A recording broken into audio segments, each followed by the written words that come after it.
Bienvenue dans ces magazines et des activités hebdomadaires du ministre des Sports et Loisirs, François-Claude Kabulo-Mwana Kabulo. Après avoir traversé la ville d'Idongola au Soudan, Aswan, puis Le Caire en Égypte, les sportifs congolais bloqués au Soudan sont finalement arrivés lundi 15 mai à Kinshasa. Fabrice Ngoma Luamba, Steven Ebouela, Glody Lilepo Maccabi et les coachs Eugène Boulaïma étaient accompagnés par l'ambassadeur de la République démocratique du Congo en Égypte, Jean-Baptiste Kassongo Misenga. Nous avons effectué un déplacement du Caire jusqu'à la frontière de l'Égypte. Nous sommes entrés juste au Soudan et nous avons localisé nos athlètes. On les a sortis du Soudan, on a traversé la frontière, ramené à l'Égypte et aujourd'hui ils sont parmi nous, parmi vous, parmi ses frères et sœurs. Donc on ne peut qu'être satisfait. La délégation a été accueillie par le ministre des Sports et Loisirs, François-Claude Kabulo-Mwana Kabulo, au nom du Premier ministre et du gouvernement congolais. Parmi les ministres de cette délégation, il y avait le coach Eugène Boulaïma qui est revenu sur ces événements qui se sont révélés horribles, surtout lorsqu'il fallait penser quitter le pays. On ne pouvait rien, on est resté à la maison, personne n'a bougé, jusqu'à ce que les bombardements ont commencé. Et puis moi, surtout le coin où j'étais, c'est le coin où le milice là avait pris. On est allé à Ondurman, là où le club était, et on a pris le bus, comme l'ambassade nous communiquait, afin qu'on puisse arriver vers la frontière, quoi. On était tout le temps en contact avec le ministre du Sport. Vraiment, il nous consolait à chaque instant. On a fait presque 7 heures de temps pour traverser les deux frontières. Des formalités impossibles. Je remercie d'abord le président de la République, Fachi Beton, ainsi que son gouvernement, en commençant par le Premier ministre, M. Samalou Kondé, sans oublier le ministre des Affaires étrangères et notre ministère tutelle, le ministre des Sports, qui nous a vraiment soutenus. Tu ne peux pas voir l'idée. Dans la foulée, le ministre des Sports et Loisirs, François Kabulo-Mwana Kabulo, avait reçu l'ancien international congolais Yves Diba et sa fondation qui porte son nom. Au menu de leur échange, la création d'un partenariat au profit du football d'âge. Je pense que je me suis assigné une mission depuis que j'étais jeune, d'encadrer mes petits qui sont derrière. Donc tout ceci ne pouvait se faire qu'avec le soutien ou même, je peux dire, la bénédiction de ce grand département, de ce grand ministère qui est nul autre que le ministère du Sport. D'abord la relève.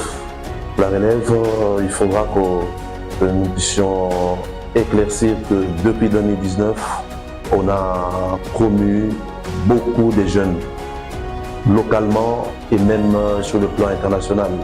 Aujourd'hui, par exemple, on peut citer un joueur comme Christian Saïlé, qui est passé par de petits clubs, qui était, je peux dire, à la traîne, démotivé, mais c'est la fondation qui l'a motivé, qui l'a pris en charge, qui l'a logé. Et aujourd'hui, ce jeune est titulaire dans Kaiser Chiefs en Afrique du Sud. C'est un petit exemple parmi tant d'autres. Nous avons des jeunes des coins comme le Kankokolo et d'autres coins reculés, très talentueux, mais qui manquent de soutien en termes de matériel pour pouvoir exceller. Vous savez? Et donc ça, c'est pas le ministère qui doit faire ce travail, qui doit descendre dans les rues, dans des camps. C'est la fondation, les fondations qui ont cette habileté de pouvoir exercer de cette façon-là.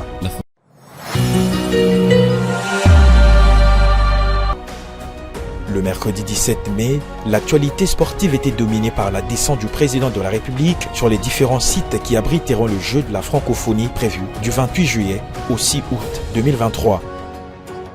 Guidé par le ministre des Sports et Loisirs, François-Claude Kabulo-Mwana Kabulo, Félix-Antoine Tshisekedi Tshilombo a commencé sa tournée par le stade de Martyrs de la Pentecôte.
Si il faut parler par exemple des bâtiments, nous sommes à plus de 80%. Il y a la voirie qui est faite vers 60%. La clôture, je peux l'estimer aussi à plus de 60%. Donc je peux prendre une moyenne d'à peu près 72% par exemple. Le village des 9e jeux de la francophonie, c'est un village qui s'étend sur tous les hommes de l'université. Hommes 30, hommes 20, hommes 10, tous les plateaux, c'est-à-dire les hommes 1, 2 jusqu'à 8. Il y a aussi les hommes Vatican et les hommes qui servaient pour les filles, les 150 ou les 80. Et nous les avons clôturés. Ils sont dans une seule clôture, suivant les exigences de la francophonie. Voilà.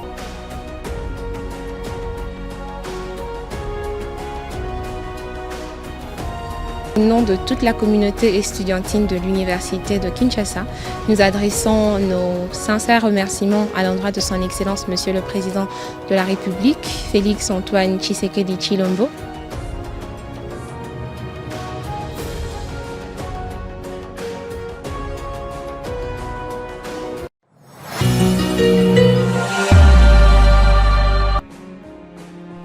Dans les mêmes veines de l'actualité, l'ambassadeur de la Serbie en République démocratique du Congo a été reçu le jeudi 18 mai par le patron des sports et loisirs en RDC. Mirol Jevtic et François Kabulo-Mwana Kabulo ont discuté autour du soutien de la Serbie à la tenue des 9e Jeux de la francophonie Kinshasa 2022. Partenaire de longue date, la Serbie promet d'apporter son accompagnement sans relâche au développement de différentes disciplines sportives au pays des léopards. J'ai visité aujourd'hui son Excellence, Monsieur le Ministre, pour recevoir des détails nécessaires pour organiser l'arrivée de notre équipe. Donc alors, on a parlé de l'état actuel de l'équipement indispensable pour l'organisation de ça. Et on a parlé des conditions que certaines équipes et certaines délégations qui viennent de l'étranger doivent remplir pour être dûment présentées et accréditées ici au Congo. On a très bien échangé avec son Excellence, Monsieur le Ministre, qui est un journaliste du sport, quelqu'un qui connaît la situation parfaitement. Et on m'a vraiment très bien informé de toutes les questions que j'ai à poser à lui. Dans les mêmes ordres d'idées, le ministre des Sports a reçu toujours le jeudi la firme française Bonib Atid qui promet de rénover le stade Vélodrome situé dans la commune de Kintambo dans le but de développer le football de proximité. Idenman. Il était question d'expliquer pourquoi effectivement on est intéressé par rapport au stade Vélodrome. Ça a été surtout d'expliquer d'abord la vision de Bonib. La vision de Bonib, elle s'affiche sur plusieurs paramètres. La première, effectivement, cette volonté de redonner une trait principal. Ça, c'est le premier. Et la deuxième, mettre en place effectivement une école de formation. Donc, ces deux choses sont quelque chose qui sont liées et sur lesquelles nous apportons beaucoup d'importance. On a effectivement un préfinancement sur lequel nous on va effectivement mettre en place tout de suite, mais c'est un accord après que je verrai effectivement avec le ministre en question. S'inscrivant dans la politique de son gouvernement qui tient à faire du stade de Martyrs de la Pentecôte un véritable milieu sportif, culturel et touristique, le patron des sports a affirmé sa ferme volonté de moderniser l'extérieur de cette infrastructure sportive pour la mettre au diapason de Kinshasa Arena. Voilà ce qui justifie cette rencontre avec la délégation de la société Milvest pour la révision de la façade du stade de Martyrs de la Pentecôte afin de rendre plus attractifs ces complexes. Nabil Bin Mokhtar est conseiller du président des conseils d'administration de la société. Auprès de son Excellence, Monsieur le ministre des Sports, afin de parler un petit peu du stade des Martyrs et puis afin de voir un petit peu le design extérieur du stade. On a parlé aussi de la possibilité de refaire toute la façade du stade et des travaux qui devront être faits aussi par rapport à l'amélioration de ce monument qui est le stade des Martyrs. Certainement que le peuple congolais mérite quelque chose de très beau, de très bien, quelque chose qui devrait être exécuté rapidement. Donc nous avons parlé de tous ces aspects-là. Et puis, dans le futur, on vous tiendra au courant de tout ce qui sera fait et de tout ce qui sera réalisé par rapport à cela. Le même jeudi, les conseils suprêmes de l'association sportive Vita Club de Kinshasa et les ministres des Sports et Loisirs ont passé au peigne fin l'état actuel du football congolais. À la tête de la délégation, deux sages du club vert et noir de Kinshasa, le colonel Nyombi. Nous lui avons dit qu'il y aura une commission technique qui venait nous faire des propositions pour examiner de fond en comble les problèmes de sport, notamment le football et les autres sports. L'heure n'est pas au discours, mais plutôt au travail. François Kabulo Mwana Kabulo en est conscient et a rassuré les conseils suprêmes de bien jouer sa partition afin que le football congolais retrouve ses lettres de noblesse. C'est pas possible que je réussisse sans vous. C'est pas possible. C'est comme ça que j'ai dit, ce n'est pas mon mandat, c'est votre mandat. C'est le mandat de tous les sportifs. Nous allons relever les défis ensemble parce que le président tient à ce que le sport bouge en République démocratique du Congo, que ce sport soit recrédibilisé, parce qu'à un moment donné, nous commençons à perdre des boussoles. On n'a plus de repères. En Afrique, personne ne nous craint. Nous devons nous unir et retrouver très très vite les top 5, les top 3, pourquoi pas. Mais c'est ensemble que nous pouvons réussir.